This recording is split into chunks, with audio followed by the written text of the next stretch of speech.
నా పేరు శ్రీధర్ దేశపాండే. వృత్తిరీత్యా ఇరిగేషన్ డిపార్ట్మెంట్లో డిప్యూటీ ఎగ్జిక్యూటివ్ ఇంజనీర్గా పనిచేస్తున్నాను. కమిషనర్ గోదావరి బేసిన్ సెక్షన్లో ఈ గోదావరి బేసిన్ ప్రాజెక్ట్స్ మీద నేను వాటికి సంబంధించిన వ్యవహారాలు చూస్తుంటాను. ప్రభుత్వం రాష్ట్రంలో జలయజ్ఞం అమలు చేస్తున్నది. ఈ జలయజ్ఞం కార్యక్రమాల వల్ల తెలంగాణ పూర్తి స్థాయిలో అభివృద్ధి చెంది సస్యశ్యామలం కాబోతుందని చెప్పి ప్రభుత్వం ప్రకటిస్తున్నది. అయితే ఈ జలయజ్ఞ కార్యక్రమం యొక్క అసలు లక్ష్యం ఏంటిది అనేది తెలంగాణ ఇంజనీర్లు పూర్తి స్థాయిలో విశ్లేషించారు. వాళ్ళు చేస్తున్న బడ్జెట్ ప్రసంగాల్లో ఈ రహస్యాలన్నీ బట్టబయలు చేసుకున్నారు వాళ్ళే.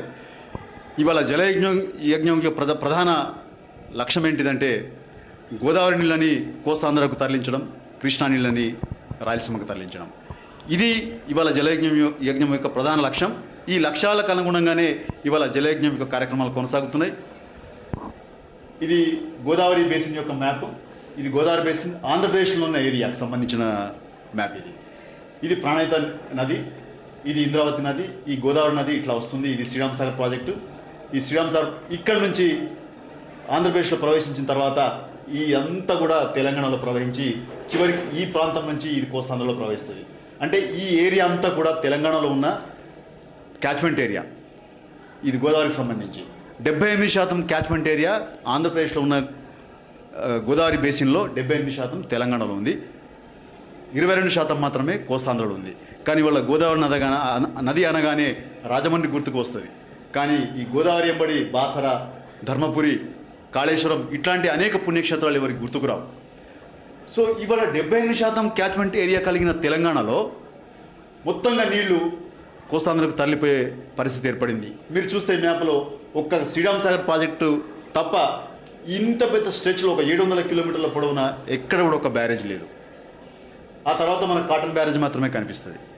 ఇవాళ జలయజ్ఞం పేరు మీద ఈ వలసవాద ప్రభుత్వం మనకు పోలవరం దగ్గర ఒక డ్యామ్ కట్టడానికి ప్రయత్నాలు చేస్తున్నది. ఈ పోలవరం ఇది లొకేషన్.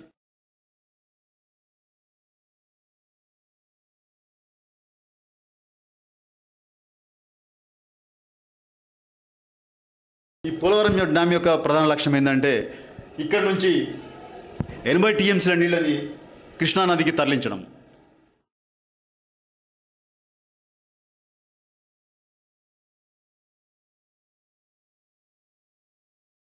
అట్లా సేవ్ అయిన నీటిని నాగార్జున సాగర్ శ్రీశైలం ప్రాజెక్టులో అక్కడి నుంచి పోతిరెడ్డిపాడు ద్వారా ప్రాజెక్టుల నీళ్ళన్నింటినీ రాయలసీమకు తరలించడం అనే ఒక ప్రధాన కర్తవ్యం జరుగుతున్నది. 250 టీఎంసీల నీటిని శ్రీశైలం ప్రాజెక్టు నుంచి రాయలసీమ ప్రాజెక్టులకు తరలించే ఒక కార్యక్రమం. పొదిరెడ్డిపాడు యొక్క తూమును వెడల్పు చేసి 11,000 క్యూసెక్ల సామర్థ్యం కలిగిన తూము ఇవాళ 50,000 క్యూసెక్ల సామర్థ్యంతో పునర్నిర్మాణం జరుగుతున్నది.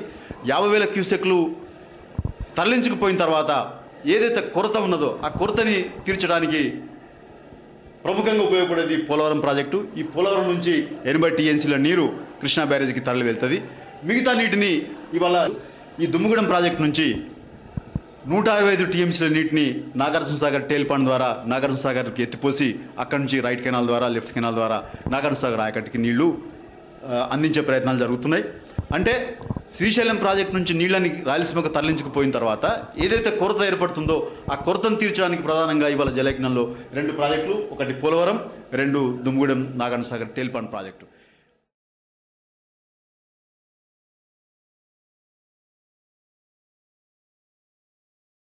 దుమ్ముగూడెం ద్వారా 80 టీఎంసీలు, దుమ్ముగూడెం నాగార్జున సాగర్ టేల్ పాండ్ ప్రాజెక్టు ద్వారా 165 టీఎంసీలు, మొత్తంగా 220 టీఎంసీల నీటిని ఇవాళ గోదావరి నుంచి కృష్ణా బేసిన్కి తరలించే ఏర్పాట్లు ప్రభుత్వం చేస్తున్నది. సో ఇప్పుడు మనం అడుగుతున్నది ఏంటంటే పైన ఈ గోదావరి బేసిన్ మీదనే గోదావరి నదీ జలాల మీద ఆధారపడిన తెలంగాణకి నీళ్ళు అందించకుండా కృష్ణా బేసిన్కి తరలించడం అనేది అక్రమం, అన్యాయం అని చెప్పి ఇవాళ తెలంగాణ ఇంజనీర్లు, తెలంగాణ ప్రజలు చెప్తున్నారు. కానీ జలయజ్ఞం యొక్క ప్రధాన లక్ష్యం ఇవాళ అదే.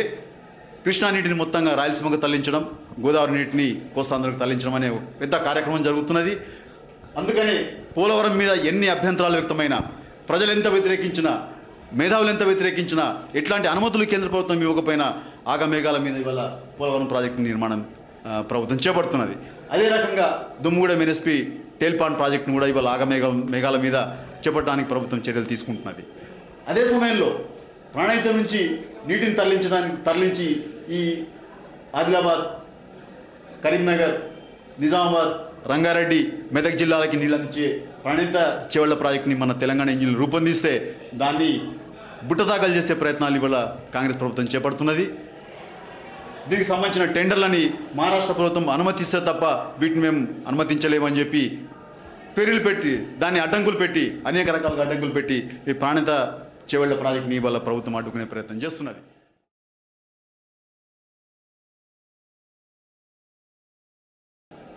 తెలంగాణకి ప్రాణాధారమైన ఈ ప్రాజెక్ట్ని చేపట్టే బదులు దీనికి మహారాష్ట్ర పర్మిషన్లు కావాలని చెప్పి అడ్డంకులు చెప్తున్నది. ఇక్కడేమో ఏ పర్మిషన్ లేకుండా పోలవరం ప్రాజెక్ట్ని ఆగమేఘంలో కాలువలు తవ్వుతున్నది, నిర్మాణాలు చేపడుతున్నది. మరి ఇదే ప్రమాణం ఇక్కడ తెలంగాణ ప్రాజెక్టు ప్రాణహిత చేవళ్లకి ఎందుకు పాటించడం లేదని చెప్పి ఇవాళ ప్రజలు అడుగుతున్నారు, ఇంజనీర్లు అడుగుతున్నారు.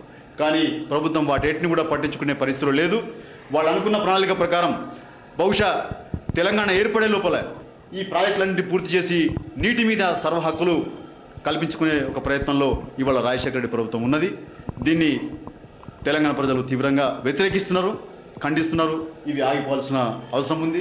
అలాగే గోదావరి నదీ జలాలు పూర్తి స్థాయిలో ఈ 50 లక్షల ఎకరాలకు తెలంగాణలో అందిన తర్వాత కానీ వీటిని ఇతర బేసిన్లకు తరలించడానికి చట్టం ఒప్పుకోదు, అంతర్జాతీయ న్యాయస్థానాలు ఒప్పుకోవు. అయినప్పటికీ ప్రభుత్వం గోదావరి నీటిని కృష్ణా నీటికి తరలించడానికి, కృష్ణా బేసిన్కి తరలించడానికి ప్రయత్నాలు చేస్తున్నది. వీటన్నిటిని అర్థం చేసుకొని వీటికి వ్యతిరేకంగా ప్రజలు ప్రతిఘటించాల్సిన అవసరం ఉన్నది, వ్యతిరేకంగా పోరాటం చేయాల్సిన అవసరం ఉన్నది. గోదావరి నది మీద శ్రీరామ్ సార్ ప్రాజెక్టు దిగువన ఎల్లంపల్లి దగ్గర ఒక బ్యారేజ్ నిర్మాణం జరుగుతున్నది. ఈ బ్యారేజ్ నిర్మాణం ప్రాణహిత చేవళ్లకి కూడా బ్యాలెన్సింగ్ రిజర్వాయర్గా ఉపయోగపడే ఒక ఇంపార్టెంట్ ప్రాజెక్టుగా ముందుకు రాబోతున్నది. అయితే దీన్ని కూడా ప్రభుత్వం సింగూరు నిజానికి 30 టీఎంసీల కెపాసిటీ కలిగిన సింగూరు మెదక్ జిల్లాకి, నిజామాబాద్ జిల్లాకి సాగునీరు అందించవలసిన ప్రాజెక్టు ఇవాళ మొత్తంగా జంట నగరాలకి నీరు అందించే ప్రాజెక్టుగా మారిపోయింది. అక్కడి నుంచి 4 టీఎంసీలు మాత్రమే హైదరాబాద్కు రావాలి. కానీ 30 టీఎంసీల నీళ్ళని ఒక్క చుక్క కూడా మెదక్ జిల్లాకి లేదా నిజామాబాద్ జిల్లాకి వదిలిపెట్టకుండా మొత్తంగా నీళ్ళని హైదరాబాద్ తరలించుకొస్తున్నారు. ఇవాళ ఎల్లంపల్లి ప్రాజెక్టు అదే ప్రమాదానికి దారితీస్తుంది. ఇది మరో సింగూరుగా మారే ప్రమాదం కనిపిస్తున్నది.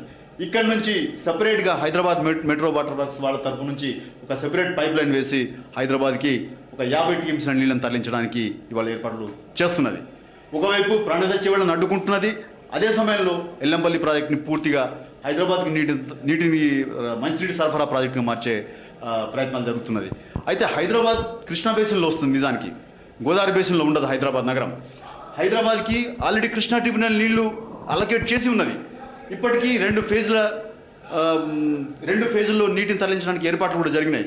3వ ఫేజ్కి ప్రభుత్వం అంగీకరించింది. కానీ రాజశేఖర రెడ్డి ప్రభుత్వం వచ్చిన తర్వాత ఆ కృష్ణా 3rd ఫేజ్ని బుట్టదాఖలు చేసి కృష్ణా నీళ్ళని మొత్తంగా రాయలసీమకు తరలించే ఏర్పాట్లు చేస్తున్నది. కనుక హైదరాబాద్ నగరానికి రావాల్సిన నీళ్ళని గోదావరి నుంచి రప్పించాలనే ప్రయత్నాలు మొదలుపెట్టింది.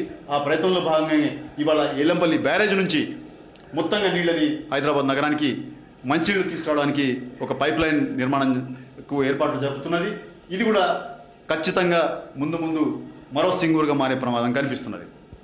తెలంగాణ ప్రజలు ఉద్యమం ఫలితంగా సాధించుకున్న ఈ ప్రాజెక్టు వాళ్లకు ఉపయోగపడకుండా హైదరాబాద్ నగరానికి ఈ వలస కాలనీలకు నీళ్లు అందించే ఒక ప్రాజెక్టుగా మారే ప్రమాదం కనిపిస్తున్నది. దీన్ని కూడా తెలంగాణ ప్రజలు తీవ్రంగా ప్రతిఘటిస్తున్నారు.